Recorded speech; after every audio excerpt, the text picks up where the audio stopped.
Hello students, good morning.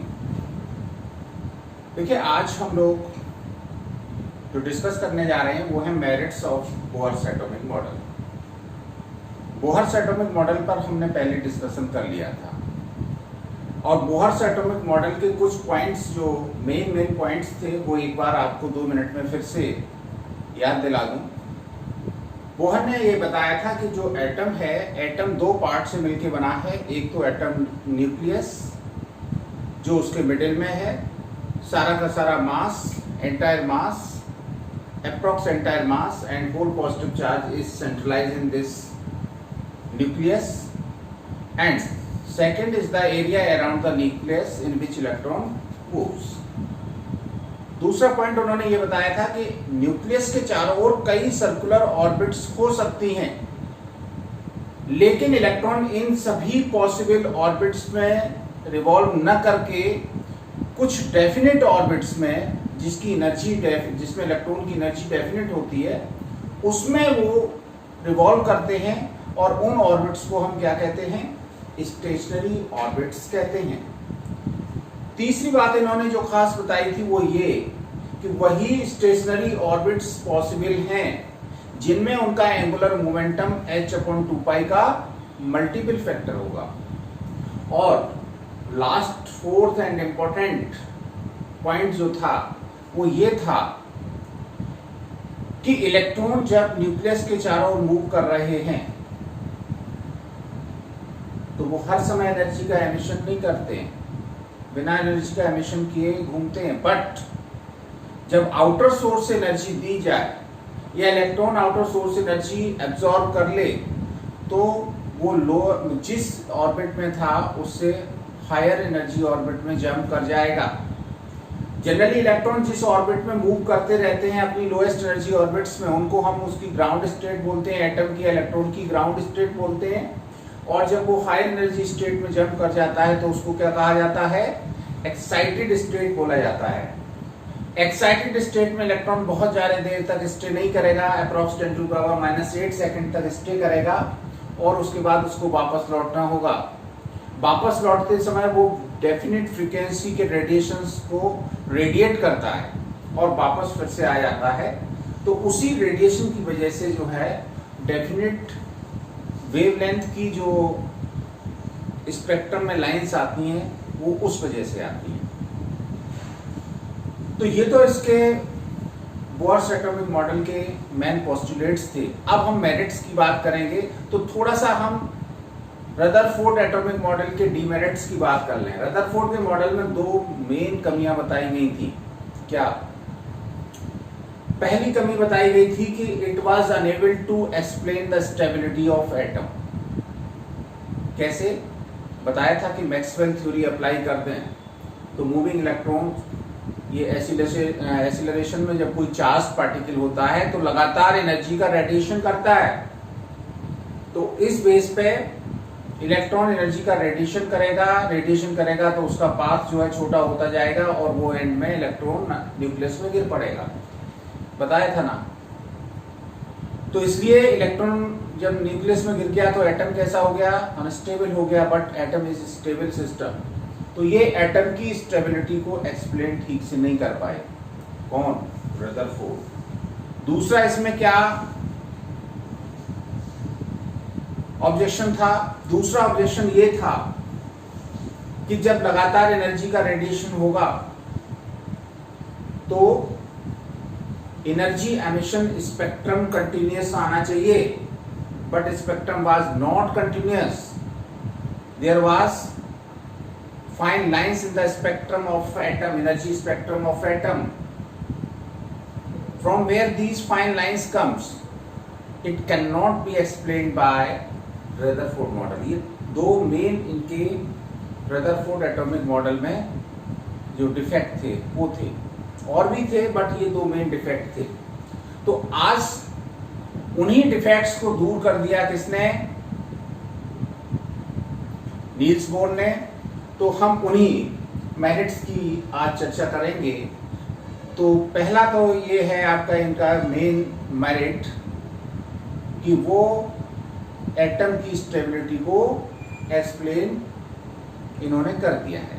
तो number 1 पहला merit क्या है, explanation of stability of an atom, means Bohr's atomic model was able to explain the stability of atom, because Bohr's atomic theory says that electron cannot lose energy as long as it stay in a particular orbit. जब तक electron किसी particular energy shell में रहता है तब तक वो energy का रेडिएशन नहीं करता है। Therefore no question arise of falling electron in the nucleus. इसलिए ऐसा कोई प्रश्न ही नहीं उठता कि इलेक्ट्रॉन न्यूक्लियस में जाके गिर जाए। इसका मतलब इलेक्ट्रॉन जब स्टेबल है तो एटम भी स्टेबल हो गया। तो इस तरह से जो आपका बोहर्स एटॉमिक मॉडल है वो इस बात को एक्सप्लेन कर देता है कि atom is stable system, it is not stable, unstable. Atom एक स्थायी निकाय है, अस्थायी निकाय नहीं है। तो पहली बात तो ये हो गई, समझ में आ गई होगी। आप इसमें इस तरह से लिख सकते हैं कि according to Bohr's theory electron can not lose energy as long as it stays in particular orbit, so therefore no question arise of falling the electron in the nucleus, that is atom is stable system। पहली बात। दूसरा जो defect था वो क्या था, दूसरा defect आपका ये था कि वो स्पेक्ट्रम को एक्सप्लेन नहीं कर पाए। स्पेक्ट्रम के लिए हम थोड़ा सा बाद में इसको देखेंगे लास्ट में। इससे पहले हम और कुछ डिस्कशन कर लेते हैं।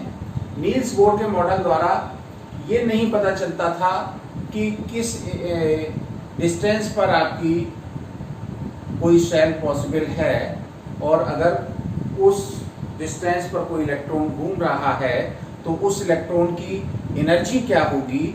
ये सारी बातों को एक्सप्लेन नहीं कर पा रहा था रदरफोर्ड मॉडल, लेकिन इन्होंने हाइड्रोजन लाइक एटम्स और हाइड्रोजन के लिए किसी पर्टिकुलर शेल में इलेक्ट्रॉन की एनर्जी क्या थी इसके लिए भी एक एक्सप्रेशन दिया है।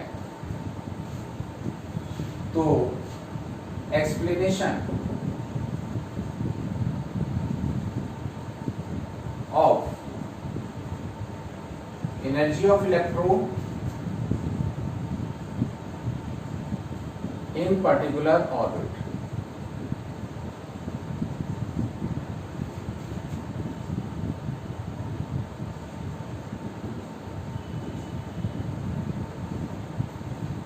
बोहर्स एटॉमिक थ्योरी जो है वो डिफरेंट स्टेशनरी स्टेट्स में इलेक्ट्रॉन की एनर्जी क्या होगी उसके लिए हाइड्रोजन के केस में उन्होंने एक फार्मूला दिया है।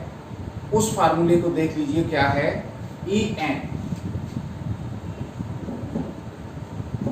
n है nth एनर्जी ऑर्बिट, इक्वल होता है -2 पाई स्क्वायर m e पे power 4 upon n square h square.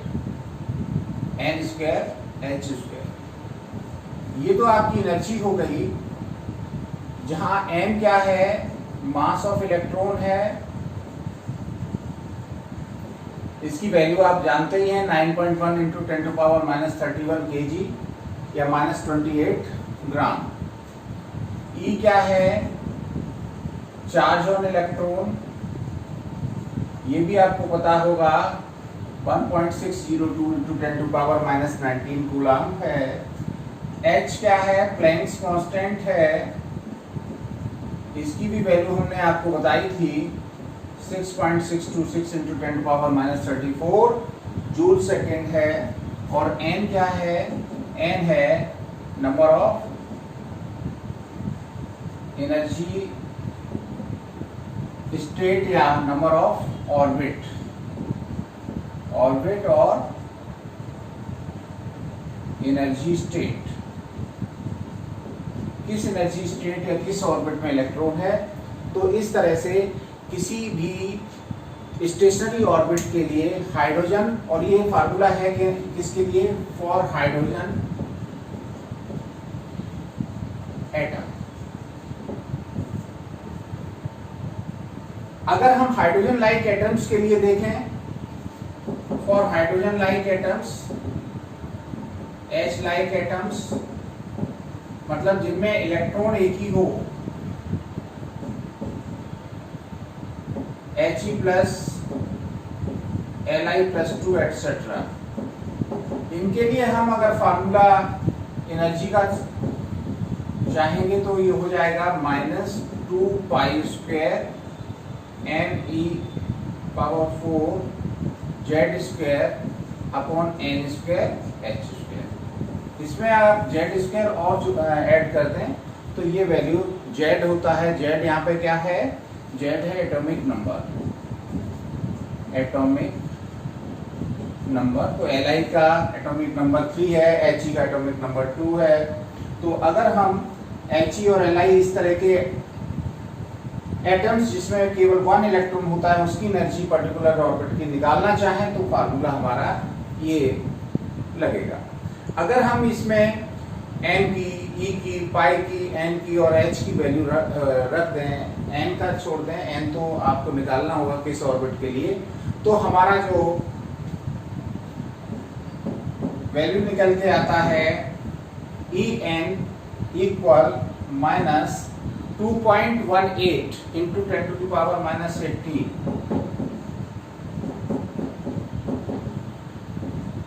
2.18 into 10⁻⁻18 upon n² joule पर एटम। और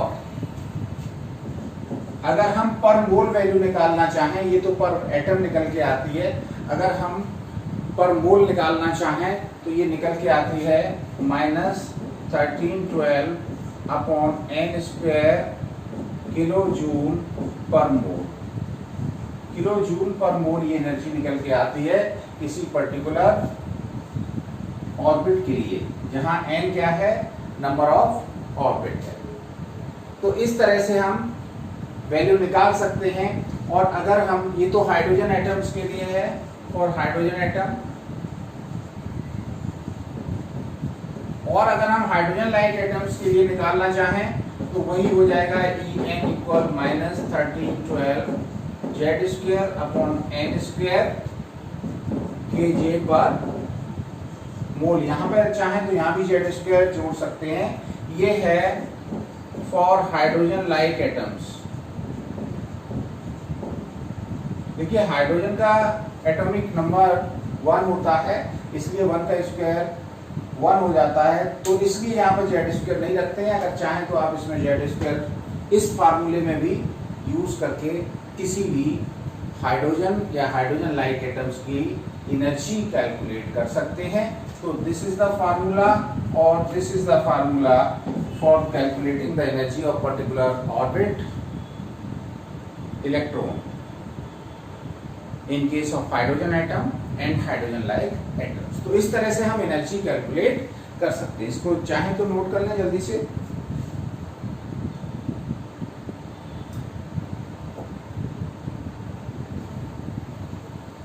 आगे देखिए, अगला पॉइंट आता है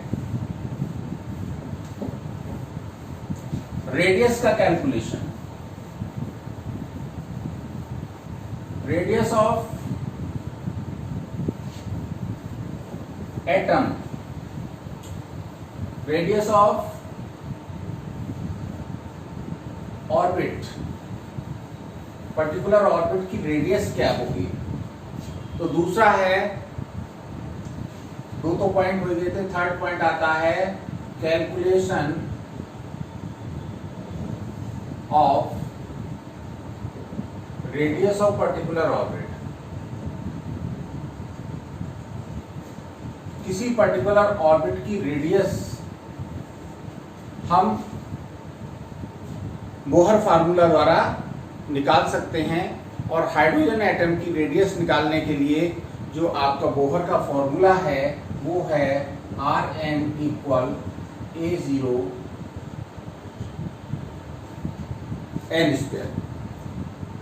n क्या है? नंबर ऑफ ऑर्बिट है, Rn is the radius of nth shell हो गया, और A0 ये कांस्टेंट मान लीजिए, इसकी वैल्यू होती है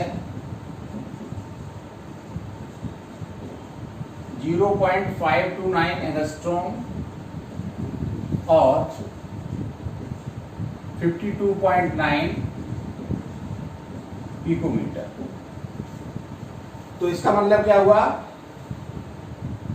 हाइड्रोजन एटम की फर्स्ट ऑर्बिट के लिए n की वैल्यू अगर 1 रख दें तो Rn क्या आ जाता है?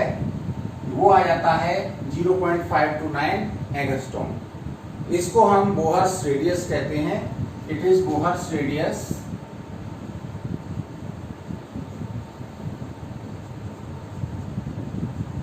फॉर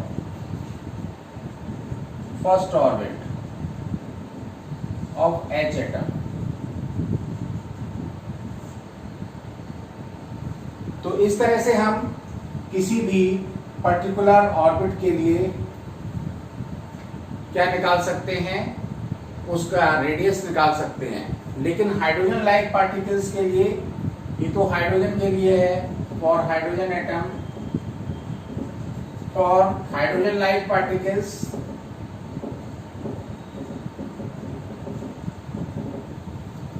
इसके लिए रेडियस का जो फार्मूला है Rn equal A0 n square upon Z। इस तरह से इस फार्मूले से हम किसी पर्टिकुलर ऑर्बिट के लिए उसकी रेडियस निकाल सकते हैं, और इस तरह हम बोहर्स रेडियस और Bohr's energy of particular shell, इसका कैलकुलेशन कर सकते हैं। तो ये तो आज हमारा रहा आपके ऑर्बिट्स की रेडियस के बारे में और एनर्जी के बारे में एक्सप्लेनेशन। नोट कर लिया होगा आपने। अब आता है explanation of atomic spectrum of hydrogen. जैसा आपको पहले बताया गया था,